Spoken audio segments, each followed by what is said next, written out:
मित्रांनो, आपण मराठीतून सी लँग्वेज शिकतो आहोत आणि ह्या व्हिडिओ सिरीजमध्ये आपण मागच्या सेशनमध्ये पॉइंटर नावाचा अतिशय महत्त्वाचा असा कन्सेप्ट शिकलो. ज्यांनी अजून मागची व्हिडिओ बघितली नसेल त्यांनी ती बघावीत. मी त्याची लिंक या व्हिडिओच्या डिस्क्रिप्शनमध्ये देतो. त्याच्या आधीचेही सेशन सगळे बघा, म्हणजे तुम्हाला सगळ्या व्हिडिओ नीट समजतील. आता पॉइंटरच्या या पुढच्या भागामध्ये म्हणजे आजच्या व्हिडिओमध्ये आपण शिकणार आहोत की डायनॅमिक मेमरी अलोकेशन म्हणजे काय आहे. एक अतिशय पॉवरफुल असं टेक्निक आहे. पॉइंटरच्या मदतीने ते केलं जातं. डायनॅमिक मेमरी अलोकेशन करण्यासाठी लागणारे वेगवेगळे फंक्शन्स कुठले आहेत, कशी टेक्निक आहे, त्याचा फायदा तोटा वगैरे सगळ्या गोष्टी आपण आजच्या या सेशनमध्ये बघणार आहोत. अतिशय महत्त्वाचं आणि पॉवरफुल असं आजचं सेशन आहे. मित्रांनो, तुम्ही आपल्या चॅनलला अजून सबस्क्राईब केलेलं नसेल तर कृपया सबस्क्राईब करून घ्या. म्हणजे तुम्हाला आम्ही ज्या काही व्हिडिओ अपलोड करू आमच्या चॅनलमध्ये त्याचं नोटिफिकेशन पण मिळेल. ते व्हिडिओ तुम्हाला बघता येतील आणि भविष्यात तुम्हाला कधीही तुमच्या रेफरन्ससाठी या व्हिडिओ कामात येतील. तर सगळ्यांनी चॅनलला सबस्क्राईब करावं आणि बेल आयकॉन प्रेस करावा. मी सुनील निकम तुमचं सगळ्यांचं स्वागत करतो आपल्या माणसांच्या आपल्या चॅनलमध्ये म्हणजे कोडिंग कट्टामध्ये.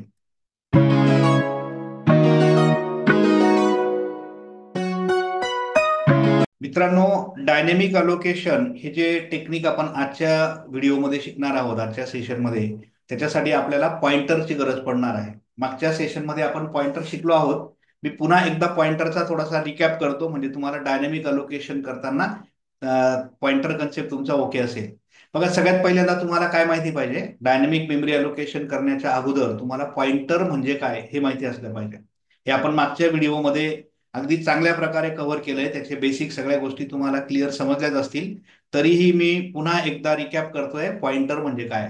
बघा, पॉइंटर म्हणजे काय, पॉइंटर त्याचबरोबर मेमरी ऍड्रेस म्हणजे काय, म्हणजे आपल्याला पॉइंटरशी निगडीत हे सगळे पॉइंट पुन्हा एकदा बघायचे की पॉइंटर म्हणजे काय, मेमरी ऍड्रेस म्हणजे काय, व्हेरिएबलचा ऍड्रेस आपण पॉइंट कसा मिळवू शकतो, त्याच्यासाठी अँड ऑपरेटरचा कसा उपयोग होतो, त्याच्यानंतर आपण पॉइंटर कसा ऍक्सेस करू शकतो, हे देखील आपण पुन्हा एकदा रिकॅप करू. सगळ्यात पहिल्यांदा पॉइंटर म्हणजे काय बघा, नीट समजून घ्या.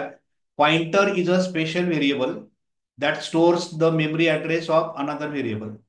पॉइंटर हा एक असा स्पेशल व्हेरिएबल असतो जो दुसऱ्या व्हेरिएबलचा मेमरी ऍड्रेस स्टोअर करतो. इथे तुम्ही काय लक्षात ठेवायचं आहे की पॉइंटर काय स्टोअर करतो, मेमरी ऍड्रेस.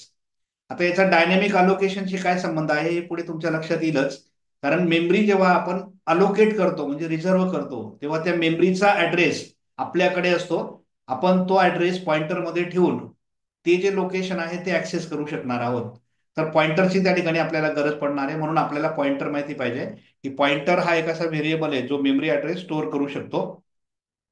आता आपण मागच्या वेळेला पॉइंटर मध्ये असं बघितलं की एक ऑलरेडी व्हेरिएबल आहे आणि त्याचा ऍड्रेस आपण पॉइंटर मध्ये स्टोअर करतोय. आता आपण आजच्या डायनेमिक अलोकेशन मध्ये थोडं वेगळं बघणार. व्हेरिएबल ऑलरेडी नसणार आहे, पण डायरेक्ट मेमरी अलोकेट करू आणि त्याचा ऍड्रेस पॉइंटर मध्ये ठेवू. हा डिफरन्स असणार आहे. म्हणजे आता आपण कालचं जे सेशन आहे, मागचं सेशन, त्याच्यामध्ये आपण असं बघितलं की तुमच्याकडे ऑलरेडी एक व्हेरिएबल आहे आणि त्याचा ऍड्रेस पॉइंटर मध्ये ठेवतोय आपण. ठीक आहे, तर आपण पॉइंटरचा कन्सेप्ट तोच आहे. पॉइंटर शेवटी एक व्हेरिएबल आहे आणि जो मेमरी ऍड्रेस स्टोअर करू शकतो आणि पॉइंटर थ्रू आपण त्या मेमरी ऍड्रेसला जाऊन तिथली व्हॅल्यू ऍक्सेस करू शकतो. आता पॉइंटर कसा डिक्लेअर करतात ही माहिती पाहिजे. पॉइंटरला एक टाईप आपण देतो, कुठलाही देऊ शकतो तुम्ही, इंटिजर, फ्लोट, कॅरेक्टर. पॉइंटरला त्याच्या नावापुढे स्टार लावायचा. स्टार लावला की समजायचा तो पॉइंटर आहे. जसं एक्झाम्पल आहे की इंटिजर टाईपचा मी हा पीटीआर नावाचा पॉइंटर डिक्लेअर केलेला आहे. ठीक आहे, पॉइंटर डिक्लरेशन पहिल्यांदा तुम्हाला माहिती पाहिजे आणि पॉइंटर म्हणजे काय हे माहिती पाहिजे. ओके, 2 पॉइंट आपले क्लिअर झाले. आता दुसरा मुद्दा, मेमरी ऍड्रेस म्हणजे काय असतं बघा. प्रत्येक लोकेशनचं एक प्रत्येक लोकेशन जे आपण क्रिएट करतो त्याचा एक युनिक ऍड्रेस असतो आणि हा ऍड्रेस आपल्याला माहिती असेल तर आपण डायरेक्ट त्या लोकेशनला जाऊन तिथली व्हॅल्यू ऍक्सेस करू शकतो. ठीक आहे, मग आता मेमरी ऍड्रेस आपल्याला कसा मिळवता येतो, तर त्याच्यासाठी सी लँग्वेजमध्ये अँड साइन नावाचा ऑपरेटर दिलेला आहे. जर ऑलरेडी तुमच्याकडे मेमरी अलोकेट केलेली असेल म्हणजे एखादा व्हेरिएबल तुम्ही क्रिएट केलेला असेल तर त्याचा ऍड्रेस तुम्ही अँड साइन या ऑपरेटरने मिळवू शकतात. पण तुम्ही डायनॅमिकली मेमरी अलोकेट केली असेल तर तेव्हा या अँड साइन ऑपरेटरची गरज पडणार नाही. मी मुद्दाम हे पुन्हा रिपीट करतोय की व्हेरिएबल ऑलरेडी अलोकेट असेल तर त्याचा ऍड्रेस तुम्ही अँड साइन ऑपरेटरने मिळवू शकतात. पण आपण आज काय शिकतो आहोत की डायनॅमिकली मेमरी अलोकेट करायची, म्हणजे प्रोग्राम रन होत असताना मेमरी अलोकेट करायची आणि त्याचा ऍड्रेस जो काही मिळेल आपल्याला तो ऍड्रेस आपण पॉइंटरमध्ये ठेवणार. म्हणजे आता आपल्याला डायनॅमिक अलोकेशन मध्ये हा जो अँड साइन ऑपरेटर आहे याची गरज नाही पडणार. पण जर ऑलरेडी व्हेरिएबल असेल तर त्याचा ऍड्रेस मिळवताना मात्र या अँड साइन ची गरज पडणार आहे. ठीक आहे, आपण हे बघितलं की पॉइंटरला इनिशियलाइज करणे म्हणजे काय. तर तुमच्याकडे ऑलरेडी व्हेरिएबल असेल, जसं आता हा ए व्हेरिएबल ऑलरेडी माझ्याकडे आहे ज्याची व्हॅल्यू 10 आहे आणि हा पॉइंटर आहे पीटीआर नावाचा, आणि मी काय करतोय ए व्हेरिएबलचा ऍड्रेस पीटीआर मध्ये ठेवतो. तर इथे मला या अँड साइनची गरज पडते. ठीक आहे, तर युझिंग अँड साइन आपण ऑलरेडी असलेल्या व्हेरिएबलचा ऍड्रेस मिळवू शकतो, हे आपण मागच्या सेशनमध्ये बघितलंय. आणि मग युझिंग पॉइंटर तुम्ही ती व्हॅल्यू ऍक्सेस करू शकता. आता मी इथे प्रिंट करतोय पीटीआर ला, स्टार पीटीआर प्रिंट करतो. तर पीटीआर मध्ये कोणाचा ऍड्रेस आहे, ए चा, म्हणून तो कोणाची व्हॅल्यू ऍक्सेस करेल, ए ची व्हॅल्यू ऍक्सेस करेल. तर हा पॉइंटरचा बेसिक कन्सेप्ट इथपर्यंत मागच्या लेक्चरमध्ये मागच्या सेशनमध्ये आपण कव्हर केला होता. मी जस्ट रिकॅप केला. आता आज आपण थोडं वेगळ्या पद्धतीने मेमरी अलोकेशन वगैरे काय आहे ते बघणार आहोत. चला आता आपण बघूयात की डायनेमिक मेमरी अलोकेशन म्हणजे काय असतं बघा. आता इथे दोन शब्द येतात, एक शब्द आहे डायनेमिक आणि याच्या विरुद्ध शब्द आहे स्टॅटिक. आपण आतापर्यंत काय केलं, एखादा व्हेरिएबल मेमरीमध्ये आधीच डिक्लेअर केला. जसं तुम्ही प्रोग्राम मध्ये लिहिलं की इंटीजर ए, किंवा कॉमा करून पुन्हा तुम्ही एखादा व्हेरिएबल दिला बी. म्हणजे आपण व्हेरिएबल जेव्हा आधी डिक्लेअर करतो integer a b c d जे काय असतील ते व्हेरिएबल कंपाईल करताना क्रिएट होतात. म्हणजे ते स्टॅटिक व्हेरिएबल आहेत, किंवा त्यांच्यासाठी जी मेमरी अलोकेट केली जाते ती स्टॅटिक मेमरी अलोकेशन पद्धत असते. म्हणजे तो ए व्हेरिएबल किंवा बी व्हेरिएबल जो तुम्ही डिक्लेअर केला आहे तो व्हेरिएबल मेमरीमध्ये क्रिएट होईल आणि प्रोग्राम टर्मिनेट होईपर्यंत किंवा ब्लॉक टर्मिनेट होईपर्यंत तो व्हेरिएबल मेमरी सोडणार नाही, मेमरीमध्ये तसाच राहील. मग जेव्हा तुम्हाला आधीच माहिती असेल की किती व्हॅल्यू स्टोअर करायच्या आहेत आणि किती मेमरी लागणार आहे, अशा केसमध्ये तुम्ही स्टॅटिक अलोकेशन पद्धत वापरता जी आपण आधी वापरत आलो. पण असं सिच्युएशन असेल की तुम्हाला माहिती नाहीये किती व्हॅल्यू स्टोअर करायच्या आहेत, म्हणजे एन नंबर स्टोअर करायचे समजा. तर मी एक्झाम्पल सांगतो तुम्हाला. एक असा प्रोग्राम समजा आपल्याला लिहायचा आहे की एन नंबर्स तुम्ही स्टोअर करणार, एन किती असू शकतो युजरची मर्जी, एन नंबर्स तुम्हाला स्टोअर करायचे आहेत. मग मेमरी किती अलोकेट करायची किंवा किती व्हेरिएबल लागतील याचा अंदाज आपल्याला सुरुवातीला नसणार आहे. अशा केसमध्ये हे डायनेमिक अलोकेशन टेक्निक जे आहे हे आपल्याला उपयुक्त ठरणार आहे. डेटा स्ट्रक्चर्स नावाचा जो अतिशय पॉवरफुल असा कॉम्प्युटर सायन्सचा एक सब्जेक्ट आहे, त्याच्यामध्ये आपल्याला याची खूप मदत होते किंवा याची गरज पडते. तुम्ही लिंक्ड लिस्ट वगैरे जेव्हा क्रिएट करतात किंवा ट्री क्रिएट करतात, डायनेमिकली लिंक लिस्ट किंवा ट्री तयार करताना याची गरज पडते. आता सध्या तुम्हाला माहिती नसेल की लिंक लिस्ट काय आहे किंवा ट्री काय आहे, तर तो विषय तसाच पेंडिंग राहू द्या. आपण डेटा स्ट्रक्चरची सिरीज जेव्हा सुरू करू त्यावेळेला तुम्हाला त्या गोष्टी देखील क्लिअर होऊन जातील. ठीक आहे, तर आपल्याला आता डायनेमिक अलोकेशनचा अर्थ लक्षात आला आहे की डायनेमिक मेमरी अलोकेशन म्हणजे प्रोग्राम चालू असताना, प्रोग्राम रन होत असताना आवश्यकतेनुसार मेमरी मागवणे किंवा अलोकेट करणे. म्हणजे तुम्हाला प्रोग्राम रन होत असताना मेमरी अलोकेट करायची असेल तर तुम्हाला डायनेमिक अलोकेशन हे टेक्निक यूज करावं लागतं. मग हे कसं वापरतात, त्याच्यासाठी हे फंक्शन्स दिले आहेत. एम अलोक, सी अलोक, री अलोक आणि फ्री, हे चार फंक्शन वापरून आपण हे डायनेमिक अलोकेशन टेक्निक जे आहे ते आपल्या सी लँग्वेजमध्ये वापरू शकतो. मग आता याच्यासाठी तुम्हाला काय शिकावं लागेल, तुम्हाला पहिल्यांदा एम अलोक फंक्शन कसं वापरायचं किंवा सी अलोक फंक्शन कसं वापरायचं, त्यांच्या दोघांमध्ये काय फरक असतो, किंवा री अलोकचा अर्थ काय आहे, फ्री फंक्शन काय काम करतं, हे पहिले माहिती पाहिजे. म्हणून आपण पहिल्यांदा हे सगळे फंक्शन समजून घेऊयात. तर आता एक एक करून आपण फंक्शन समजून घेऊ. सगळ्यात पहिल्यांदा एम अलोक नावाचं हे जे फंक्शन आहे हे मेमरी अलोकेट करायचं काम करतो, मेमरी रिझर्व्ह करायचं काम करतो. हे फंक्शन आपण जेव्हा प्रोग्राममध्ये यूज करतो तेव्हा त्याचं पर्पज काय बघा, it allocates a block of memory of specified size. म्हणजे किती साईजची मेमरी अलोकेट करायची हे आपण त्याला मेन्शन करतो. 2 बाईट, 4 बाईट, तुम्हाला जेवढे पाहिजे तेवढे नंबर ऑफ बाईट्स तुम्ही त्याला सांगणार.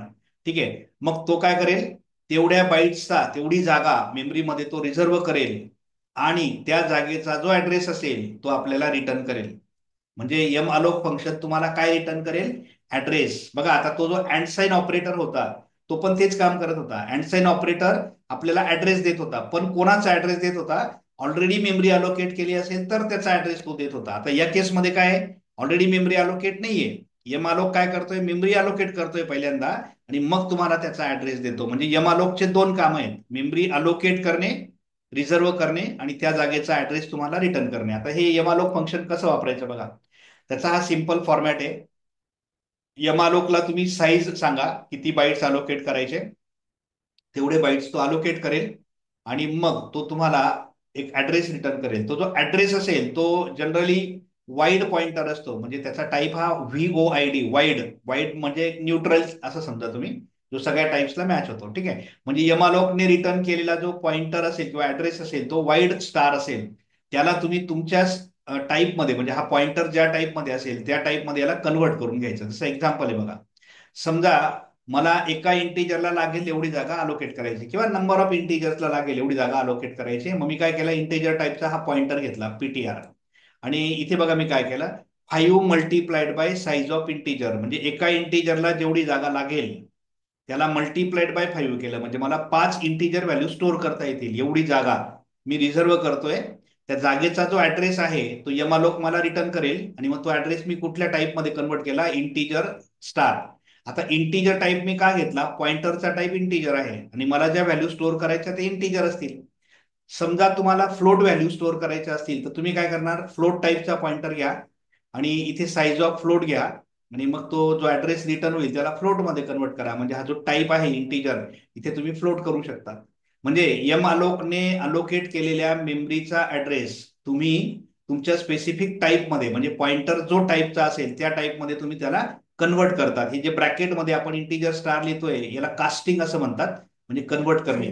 म्हणजे तो जो ऍड्रेस मिळेल तो ह्या टाईपमध्ये कन्वर्ट होईल आणि मग PTR मध्ये स्टोअर होईल. तर यमालोकचं पर्पज काय आहे, आपल्याला पाहिजे तेवढ्या साईजची मेमरी अलोकेट करून तो त्याचा ऍड्रेस रिटर्न करतो. आता यमालोकचं एक वैशिष्ट्य तुम्हाला परफेक्ट लक्षात ठेवायचं. यमालोक जेव्हा मेमरी अलोकेट करतो त्यावेळेला ती रिझर्व केलेली जी मेमरी असेल तिच्यामध्ये गार्बेज डेटा असेल, आधीचा जो काही डेटा पडलेला असेल त्याला गार्बेज डेटा म्हणतात. म्हणजे तिथे गार्बेज व्हॅल्यू असतील पडलेल्या, तो त्याला इनिशियलाइज करणार नाही किंवा एम्प्टी करणार नाही. यमालोकने अलोकेट केलेली मेमरी जी काय असेल तिच्यात आधी पडलेला डेटा म्हणजे गार्बेज व्हॅल्यू म्हणतात त्याला, त्या तशाच पडून राहतील. हा एक पॉईंट तुम्ही लक्षात ठेवा. आता यमालोक नंतरचं फंक्शन आहे सियालोक. सियालोक काय करतो बघा, हा कंटिन्युअस अलोकेशन करतो. कंटिन्युअस अलोकेशन म्हणजे जसं आपण ऍरे शिकलोय बघा याच्या अगोदर.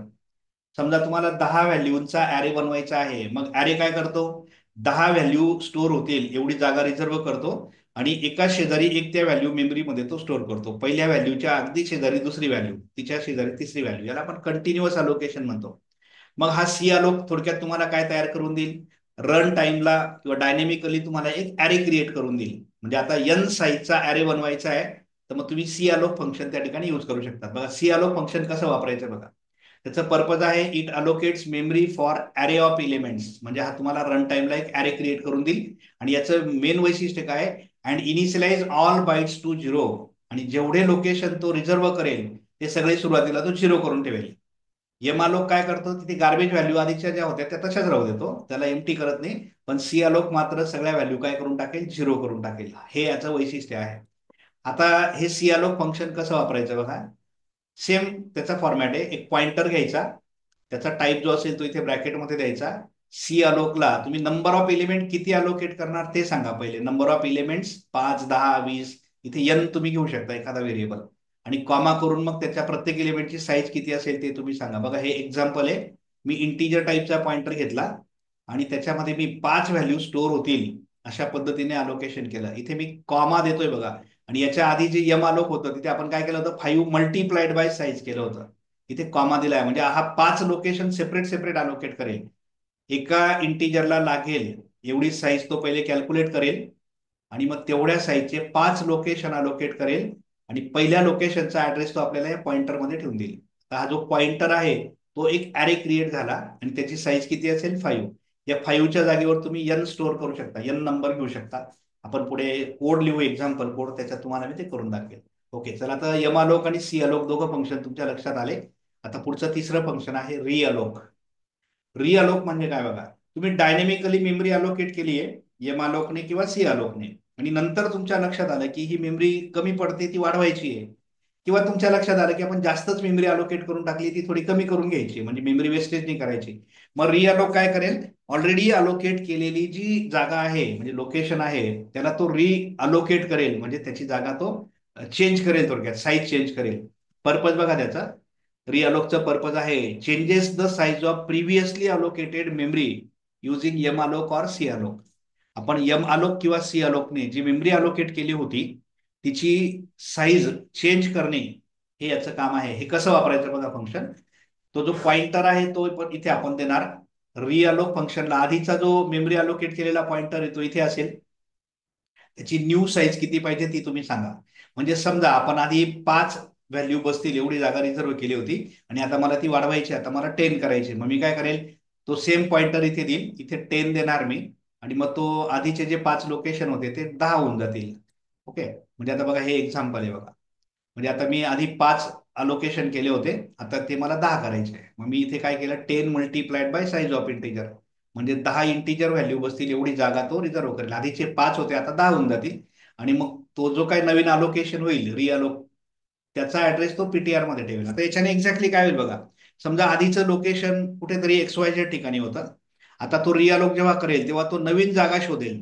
तिथे नवीन जागेला आता जेवढी साईज दिली तेवढं अलोकेट करेल, आणि आधीचा जो डेटा होता, आधी जो डेटा आपण स्टोअर केला होता त्याला तो प्रिझर्व करेल. म्हणजे तो तिकडनं डेटा पुन्हा इकडे कॉपी करून घेईल नवीन जागेत. जसं आपण समजा एखादं घर बांधलंय आणि काही दिवसांनी आपल्याला ते घर लहान वाटायला लागलं, म्हणून आपण दुसरीकडे एखादा प्लॉट घेतला आणि त्या ठिकाणी नवीन घर बांधलं. आपण नवीन घर बांधल्यानंतर आधीच्या घरामधलं जे सामान होतं ते नवीन घरामध्ये शिफ्ट करतो. अगदी तशाच पद्धतीने हा रिअलोक ते सगळं काम करेल. म्हणजे नवीन मेमरी अलोकेट करेल एका नवीन जागेवर, आणि आधीचा जो डेटा होता त्याला तिकडनं तिकडे तो शिफ्ट करून घेईल. म्हणजे तुमचा आधीचा डेटा प्रिझर्व राहतो, असा याचा अर्थ आहे. ठीक आहे. ओके. आणि आता एक लास्ट फंक्शन आहे फ्री नावाचं फंक्शन. आता जसं तुम्ही रन टाइमला मेमरी अलोकेट करतात, रिझर्व करतात, तशी ती मेमरी आपल्याला रिलीज पण करता येते, म्हणजे सोडून देता येते किंवा एमटी करता येते. मग मेमरी रिलीज करण्यासाठी आपल्याला हे फ्री फंक्शन दिलेलं आहे. त्याचं पर्पज दिलं आहे releases previously allocated memory and preventing the memory leakage. Memory leakage होण्यापासून तो वाचवतो. मेमरी लिकेज होण्यापासून वाचवणे म्हणजे त्याला आधीच फ्री करून ठेवणे. ओके. आता हे सगळे फंक्शन्स जे आपण बघितले, यमालोक, सियालोक, रियालोक किंवा फ्री, हे फंक्शन्स कसे वापरायचे आपण आता एक्झाम्पल कोड या ठिकाणी करूयात. आता मी तुम्हाला डेस्कटॉपवर घेऊन जातो आणि एक कोड मी तुम्हाला या फंक्शनचा उपयोग करून डायनॅमिक अलोकेशन करून दाखवतो. तत्पूर्वी मी तुम्हाला सगळ्यांना पुन्हा एकदा रिक्वेस्ट करतो, आपल्या चॅनलला तुम्ही अजून सबस्क्राईब केलेलं नसेल तर कृपया लवकर सबस्क्राईब करा आणि बेल आयकॉन प्रेस करा. तुम्ही आमचं चॅनल सबस्क्राईब केल्यावर नक्कीच आम्हाला मोटिवेशन मिळेल आणि आम्ही अजून चांगल्या प्रकारच्या व्हिडिओज या चॅनलवर अपलोड करू, आणि तुमच्या सहकार्याची अपेक्षा करतो. चला आपण आता डेस्कटॉपवर जाऊयात आणि काही कोड आपण या ठिकाणी करूयात. ओके. आपण आता डेस्कटॉपवर आलोय आणि आता मी इथे डेव C++ आपला जो कंपायलर आहे तो मी सुरू करतो आणि तुम्हाला एक कोड या ठिकाणी मी लिहून दाखवतो. डायनॅमिक अलोकेशन कसं करतात आपण करूयात. आता मी एक सिंपल प्रोग्राम करतोय. पहिल्यांदा यमालोक फंक्शन तुम्हाला वापरून दाखवतो आणि अजून एक कोड करतो ज्याच्यामध्ये सी अलोक फंक्शन मी वापरतो. चला आता हे फंक्शन वापरण्यासाठी तुम्हाला हॅश इन्क्लूड stdio.h ही हेडर फाईल तर लागेलच इनपुट आउटपुट साठी. आता ते जे यमालोक सियालोक हे जे फंक्शन्स आपण वापरतो, जर तुमच्याकडे टर्बो C++ कंपायलर असेल तर तुम्हाला अलोक.h नावाची एक हेडर फाईल दिलेली असते वेगळी, ती तुम्हाला इन्क्लूड करावी लागेल. जर तुम्ही टर्बो C++ वापरत असाल तर. तुम्ही डेव C++ वापरत असाल तर तुम्हाला एक हेडर फाईल मी सांगतो ती इन्क्लूड करायची आहे, आणि ती हेडर फाईल आहे stdlib.h. stdlib.h नावाची हेडर फाईल आहे, हे इन्क्लूड करा. आणि या फाईलमधून याला स्टँडर्ड लायब्ररी असं म्हणतात, आणि इथून तुम्हाला ते फंक्शन मिळून जातील. ठीक आहे. आता मी मेन लिहितो. मी तुम्हाला ऍडिशनचा कोड करून दाखवतो. मी काय करतो बघा, इंटीजर टाईपचे 2 पॉइंटर घेतो, स्टार a आणि स्टार b. ठीक आहे. आणि दोघांची ऍडिशन ठेवण्यासाठी मी एक साधा व्हेरिएबल घेतो c. पहिल्यांदा मला काय करायचं बघा, ए आणि बी साठी मेमरी रिझर्व करायची आहे. ओके. म्हणजे मेमरी अलोकेट करायची. मग दोघांसाठी मी पहिले मेमरी अलोकेट करतो. म्हणजे आता हे पॉइंटर आहेत, यांच्यामध्ये आता सध्या कुठल्याच मेमरीचा ऍड्रेस नाहीये, हे साधे व्हेरिएबल नाहीये, हे पॉइंटर आहेत. मग पहिल्यांदा मला ए आणि बी साठी मेमरी रिझर्व करायची. मी ती यम अलोक फंक्शनने करतो. बघा मी असं लिहितो, ए इक्वल्स टू ब्रॅकेटमध्ये इंटीजर स्टार, ए आणि बी हे इंटीजर आहेत, मग इथे इंटीजर स्टार द्यायचा. इथे द्यायचं यम अलोक ब्रॅकेटमध्ये एका इंटिजरला लागेल एवढी जागा मी रिझर्व करतो. मग त्याच्यासाठी इथे लिहायचंय साईज ऑफ ब्रॅकेटमध्ये इंटिजर. म्हणजे आता एका इंटिजरला लागेल एवढी जागा तो रिझर्व करेल, त्याचा ऍड्रेस ए मध्ये ठेवेल. अशाच पद्धतीने अजून एक लोकेशन मी अलोकेट करतो आणि त्याचा ऍड्रेस मी बी मध्ये ठेवतो. ओके, आता दोन वेगवेगळे लोकेशन मी रिझर्व केले रन टाइमला. पहिल्या लोकेशनचा ऍड्रेस ए मध्ये आहे आणि दुसऱ्याचा ऍड्रेस बी मध्ये आहे. आता मी दोन व्हॅल्यू इनपुट करतो. इनपुट करण्यासाठी आपला नेहमीप्रमाणे इथे लिहायचं आहे enter first value. Okay, first value enter करायची आहे. मग ती फर्स्ट व्हॅल्यू जी एंटर करू तिला आपण स्कॅन करू आणि ए मध्ये ठेवू. मग इथे लिहायचं scan F percentage D, integer value आहे म्हणून. बघा आता इथे आपण काय करत होतो, अँड साइन आणि ऍड्रेस ऑफ व्हेरिएबल देत होतो. आता हा पॉइंटर आहे, त्याच्याजवळ ऑलरेडी ऍड्रेस आहे, त्याला ऍड्रेस सांगायची गरज नाही, ते डायरेक्ट ए लिहायचा, कारण ए मध्ये काय आहे, ऍड्रेस आहे. ओके, आपण जेव्हा सिंपल व्हेरिएबल घेतो तेव्हा त्याचा ऍड्रेस देण्यासाठी त्याच्या पुढे अँड साइन लावतो. आता ए हा ऑलरेडी पॉइंटर आहे, त्याच्याजवळ ऑलरेडी ऍड्रेस आहे, म्हणून आपल्याला पुन्हा अँड साइन लावायची गरज नाही. ओके, अशाच पद्धतीने अजून सेकंड व्हॅल्यू मी इथे रीड करतो. इथे परत आपण मेसेज देऊ enter second value. Enter second value आणि ती सेकंड व्हॅल्यू आपल्याला ठेवायची बी मध्ये. ओके, आता ए आणि बी आपल्याला मिळाले, मग त्यांची ऍडिशन करायची सी मध्ये ठेवायची. आता पॉइंटर थ्रू जेव्हा तुम्ही व्हॅल्यू ऍक्सेस करता तेव्हा तुम्ही स्टार ए प्लस स्टार बी असं लिहिणार. समजा मी स्टार लिहिला नाही, मी फक्त ए प्लस बी लिहिला, तर काय होईल, ए मध्ये एक ऍड्रेस आहे, बी मध्ये एक ऍड्रेस आहे, तो ऍड्रेसची बेरीज करेल. आणि तुम्हाला याच्या आधी मी सांगितलंय की ऍड्रेस हा इंटिजर नंबर असतो, तो काय करेल, दोघांच्या ऍड्रेसची सम करेल. आपल्याला ऍड्रेसची सम नको आहे, तिथे जी व्हॅल्यू आहे ती पाहिजे, म्हणून याला काय लावा, स्टार. स्टार ए म्हटलं का तो ए मध्ये जी व्हॅल्यू आहे ती ऍक्सेस करेल, आणि स्टार बी म्हटल्यावर बी मध्ये जी व्हॅल्यू आहे ती ऍक्सेस करेल. आणि मग दोघांची जी ऍडिशन होईल ती आपण या ठिकाणी प्रिंट करूया. इथे आपण लिहू आता ऍडिशन इज पर्सेंटेज डी आणि कॉमा करून सी. सी हा साधा व्हेरिएबल आहे, म्हणून त्याला काही आपल्याला स्टार वगैरे लावायची गरज नाही. आणि इथे प्रोग्रामचा एंड करूयात आपण रिटर्न झिरोने. ओके, चला आता या कोडला मी पहिल्यांदा सेव्ह करतो.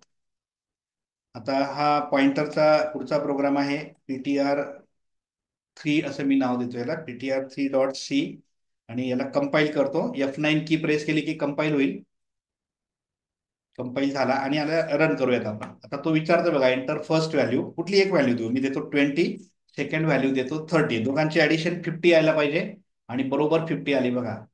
म्हणजे आता आपण डायनेमिकली मेमरी अलोकेट केली आणि ती यूज केली. आता याच्यामध्ये हे जे ए आणि बी आहेत त्यांना आपल्याला रिलीज करायचे आहे, म्हणजे मेमरीतून काढून टाकायचं. मग तुम्ही इथे फ्री फंक्शन पण वापरू शकता. तुम्ही असं लिहिणार फ्री ए आणि त्या बी ला पण फ्री करायचं आहे. तुम्ही इथे फ्री बी, म्हणजे मेमरी मधून ते ए आणि बी साठी जे जागा अलोकेट केल्या होत्या त्या तो काय करेल, रिलीज करेल, सोडून देईल थोडक्यात.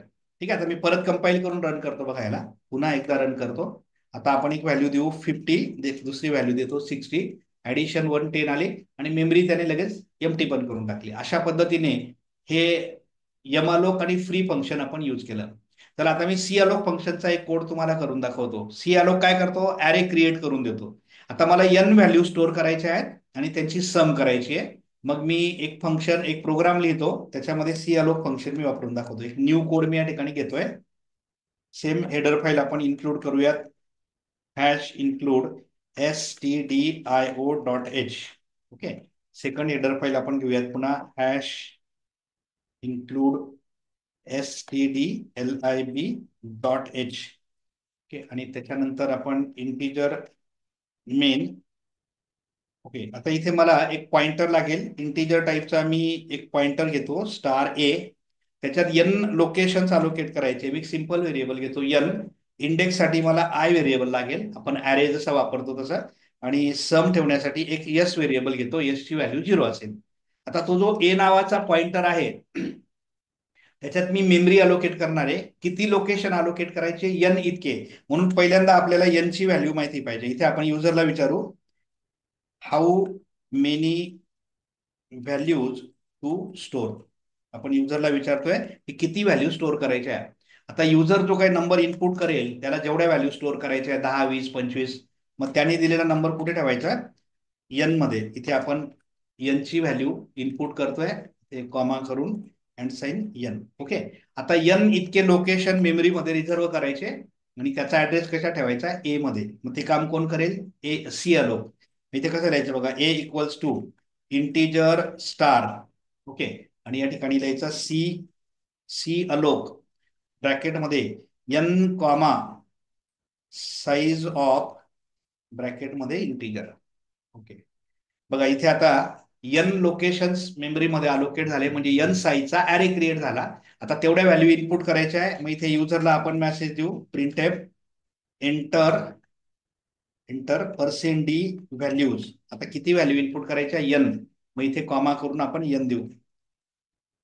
एनची किंमत तुम्ही 10 दिली असेल तर मेसेज कसा दिसेल? Enter 10 values. तुम्ही एनची जेवढी व्हॅल्यू दिली आहे तेवढा मेसेज येईल. तेवढ्या व्हॅल्यू रीड करायला आपण इथे फॉर लूप यूज करू. For i equals to 0 i less than n i plus plus. Okay. आता अरे बद्दल तुम्हाला माहितीच आहे. आपण अरे मध्ये व्हॅल्यू स्टोअर करताना फॉर लूपचा उपयोग करतो. ज्यांना अरे माहिती नसेल त्यांनी अरेची व्हिडिओ बघून घ्या पहिले, म्हणजे तुम्हाला हा कन्सेप्ट समजेल. आणि इथे आपण ती व्हॅल्यू जी आहे ती ए मध्ये स्टोअर करतोय. आता ए हा नॉर्मल अरे सारखा वापरायचा आहे. इथे मी त्याला अँड साईन लावतो. आता तुम्ही विचार करणार की मागच्या केसमध्ये तुम्ही अँड साईन नाही लावला आणि आता का लावला? आता मी अरे सारखा ऍक्सेस करतोय त्याला. आता पुढच्या सेशनमध्ये अरे आणि पॉइंटरचं रिलेशन मी शिकवणार आहे. त्यावेळेला तुम्हाला अजून बऱ्याच गोष्टी क्लिअर होतील. आता मी ते अँड का लावला हे तुम्हाला कळेल. पण तरीही सांगतो की जेव्हा मी मध्ये इंडेक्स यूज करतोय बघा इथे स्क्वेअर ब्रॅकेटमध्ये आहे त्यावेळेला अँड साईन लावतोय. आणि ज्या वेळेला मी अरे ऍक्सेस करताना पॉइंटरचा कन्सेप्ट यूज करेल त्यावेळेला मी वेगळ्या पद्धतीने तुम्हाला अरे ऍक्सेस करून दाखवेल. कारण अरे हा स्वतः एक पॉइंटर असतो हे त्यावेळेला आपल्याला कळेलच. चला ते तो पुढच्या सेशनचा भाग राहील. पुढचं सेशन तुम्ही नक्की बघा म्हणजे तुम्हाला त्या गोष्टी अजून क्लिअर होतील. आता इथे फक्त एवढं लक्षात ठेवा की अरे मध्ये व्हॅल्यू स्टोअर करतोय आपण म्हणून त्याला अँड साईन लावलाय. ओके. आता 10 व्हॅल्यू त्याच्यामध्ये स्टोअर झाल्या. इथे कर्ली ब्रॅकेट देत असतो बघा आपण फॉर नंतर आपण असं लिहितो इथे ही कर्ली ब्रॅकेट. आणि त्या कर्ली ब्रॅकेटमध्ये हा कोड आपण लिहितो. ओके. आणि इथे कर्ली ब्रॅकेट क्लोज करतो. आता ही कर्ली ब्रॅकेट मी समजा नाही दिली तरी चालणार आहे. का चालणार आहे? कारण फॉर लूप मध्ये फक्त एकच लाईन रन होणार आहे स्कॅन. म्हणजे जर फॉर लूप किंवा वाईल लूप कुठलाही लूप घ्या त्याच्यामध्ये जर एकच लाईन असेल तर कर्ली ब्रॅकेट नाही दिली तरी चालते. परंतु एकापेक्षा जास्त लाईनचा कोड जर तुम्हाला त्या लूपमध्ये लिहायचा असेल तर कर्ली ब्रॅकेट्स कंपल्सरी द्याव्या लागतील. म्हणजे आता ह्या केसमध्ये मी कर्ली ब्रॅकेट काढून टाकली तरी चालणार आहे. बघा मी काढून टाकतो तरीही बरोबर रन होईल. ओके. आता एन व्हॅल्यू मी स्टोअर करून घेतल्या. आता त्या व्हॅल्यू मला शो करायच्या आहे आणि त्यांची सम करायची. मी इथे एक प्रिंटेपने मेसेज देतो. इथे मी लिहितो गिवन व्हॅल्यूज आर. ओके. आणि त्या व्हॅल्यू सगळ्या एका खाली एक प्रिंट करायच्या आपल्याला. मग त्याच्यासाठी मी फॉर लूप यूज करतो पुन्हा. For i equals to 0 i less than n i plus plus. Okay. आणि या फॉर लूप मध्ये मी काय करतो बघा त्या व्हॅल्यूची सम करायची आपल्याला. मी यस मध्ये ती व्हॅल्यू ऍड करतो. S equals to s plus a of i. म्हणजे त्या अरे मधली व्हॅल्यू यस मध्ये ऍड होईल आणि ती व्हॅल्यू मी प्रिंट पण करतो. Printf percentage d slash n comma a of i. Okay. आणि हा कोड म्हणजे फॉर लूप संपल्यावर ती जी सम आहे ती शेवटी आपण इथे प्रिंट करूया. इथे मी लिहितो printf sum equals to percentage d. आणि ती समची व्हॅल्यू मी यस मध्ये ठेवली आहे ती इथे प्रिंट होईल. आणि हा कोड संपला. इथे रिटर्न करायच्या आधी मेमरी फ्री करून टाकू आपण. फ्री इंटू ब्रॅकेट ए म्हणजे तो अरे जो आहे तो फ्री होऊन जाईल. आणि त्याच्यानंतर मग आपण प्रोग्रामचा एंड करू रिटर्न 0 ने. रिटर्न 0. ओके. चला आता या कोडला मी पुन्हा सेव्ह करतो. कंट्रोल एस ने मी याला सेव्ह केला. याला मी नाव देतो ptr4.c. याला कंपाईल करतो.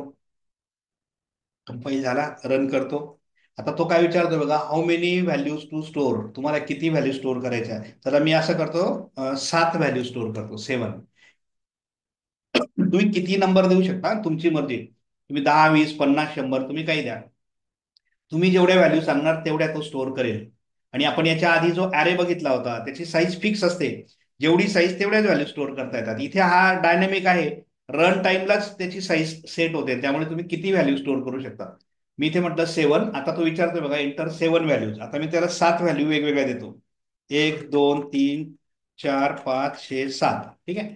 आणि या 7 व्हॅल्यू ज्या मी त्याला दिल्या त्यांची तो सम करेल. बघा त्या सगळ्या व्हॅल्यू ॲज इट इज दाखवल्या, त्यांची सगळ्यांची बेरीज केली आणि प्रोग्राम इथे आपला टर्मिनेट झाला. म्हणजे आता तुम्हाला रन टाइमला जर ॲरे बनवायचा असेल ज्याची साईज फिक्स नसेल, अशा वेळेला तुम्ही हे सी अलोक फंक्शन वापरू शकता. बघा अतिशय ॲडव्हान्स कन्सेप्ट आहे हा. एम अलोक आणि सी अलोक हे दोघं अतिशय पॉवरफुल फंक्शन्स आहेत आणि त्यांच्या मदतीने आपण डायनॅमिक अलोकेशन जे आहे ते या ठिकाणी शिकलो. आजची व्हिडिओ तुम्ही नीट बघा. पहिल्यांदा समजलं नसेल तर पुन्हा एकदा बघा आणि तरीही तुम्हाला काही डाऊट असतील तर तुम्ही नक्की कमेंट करा. कमेंटमध्ये मी तुम्हाला आन्सर करेल 100%. आणि चॅनलला अजून सबस्क्राईब केलेलं नसेल तर आजच सबस्क्राईब करून घ्या आणि बेल आयकॉन प्रेस करा. तुमचा सगळ्यांचा जो सहभाग आहे या चॅनलसाठी मी सगळ्या सबस्क्रायबरचा पुन्हा एकदा आभार मानतो. आणि लवकरात लवकर अजून चांगल्या प्रकारचे व्हिडिओज, चांगल्या प्रकारचे वेगवेगळ्या लँग्वेजेस, वेगवेगळ्या टेक्नॉलॉजी जसं AI, IoT, रोबोटिक्स, मी बऱ्याच गोष्टी तुम्हाला या चॅनलवर देणार आहे. म्हणून तुम्ही या चॅनलला आजच सबस्क्राईब करून ठेवा. म्हणून तुम्हाला पुढच्या वेळेला पुढच्या काही सिरीज मी ज्या सुरू करेल त्यांच्या व्हिडिओ तुम्हाला बघता येतील आणि कुठलीही व्हिडिओ तुमची मिस होणार नाही जर चॅनल तुम्ही सबस्क्राईब करून ठेवलं तर. आणि चॅनल सबस्क्राईब करायला 1 रुपया देखील लागत नाही. फक्त सबस्क्राईब नावाचं बटन प्रेस करायचं असतं फक्त. त्याच्यासाठी तुम्ही तेवढी मेहनत घ्या, ते सबस्क्राईब बटनला प्रेस करा. आम्ही एवढ्या मेहनतीने तुमच्यासाठी व्हिडिओ बनवतो. तुमच्याकडून तेवढं एक सहकार्याची अपेक्षा आहे की तुम्ही चॅनलला ऍटलिस्ट सबस्क्राईब करून घ्यावा आणि आम्हाला तुम्ही मोटिवेट करावं. धन्यवाद. आजची व्हिडिओ आपण या ठिकाणी थांबूयात आणि पुन्हा भेटू पुढच्या सेशनमध्ये आपल्या चॅनलमध्ये, आपल्या माणसांचं आपलं चॅनल कोडिंग कट्टामध्ये.